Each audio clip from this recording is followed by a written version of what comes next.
When we saw this mashup online, it was almost unimaginable, turning sushi into a beloved fair food. Who would do such a thing? Well, we knew we had to try it, and it is delicious. Keep watching to learn how to make spicy tuna corn dogs. On Eat the Trend, we find the latest food crazes, the hottest hybrids, and the most amazing culinary creations, and show you how to recreate them at home. To me, almost anything tastes better fried, but when you coat a spicy tuna roll in batter and fry it just until the outside's crispy and the inside's still raw, it is mind-blowing. So we're gonna start this recipe by making 2 batters, a dry and wet batter. So into a large bowl, I'm gonna add our flour, cornmeal, salt, sugar, baking powder, dried ginger, and then one of my favorite Asian ingredients, furikake. It's just seaweed, roasted sesame seeds, and a little bit of salt. I put it on everything. It's so good right over rice. So I'm gonna add that in there and just give it a stir. So if you've ever had a spicy tuna tempura roll, this is kind of similar but way better, because just imagine the breading from a corn dog wrapped around a delicious spicy tuna roll. We're gonna fry it, then we're gonna put it on a stick, and you're just gonna be able to eat the whole thing. It's so good.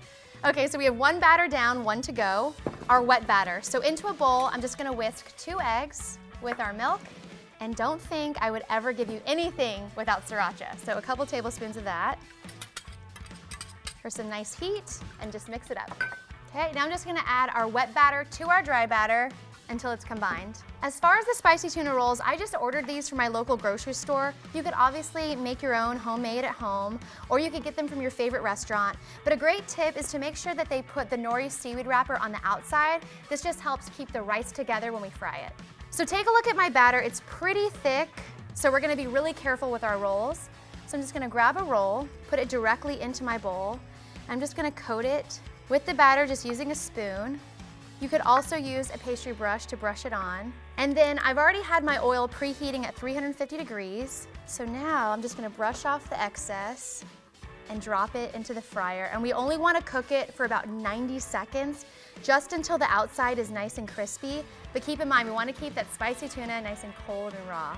And as soon as it turns golden brown, I'm just gonna take it out and put it onto a plate that I've lined with a paper towel. Oh my gosh, look how big that is. All right, and I'm just gonna keep going. What's great about these is when you serve them at parties, you can serve them with spicy mustard, spicy mayo, spicy ketchup, so it's almost like you're having a corn dog party, except it's a spicy tuna corn dog party. Once your corn dogs are cool enough to touch, I have found that using 2 chopsticks is better than a bamboo skewer, because these guys are pretty big. So all you do is just take your chopsticks and put it right into the center, just like that. These spicy tuna corn dogs look so delicious, from that crispy cornmeal breading to the butter soft tuna and that rice. This is a great appetizer the next time you host a party. People will not forget this one. Thanks so much for watching. I'm Brandy. If you enjoyed this video, be sure to give it a thumbs up, and I would love to know your craziest, wildest food hybrid idea. Let us know in the comment box below, and I'll see you next time. Bye.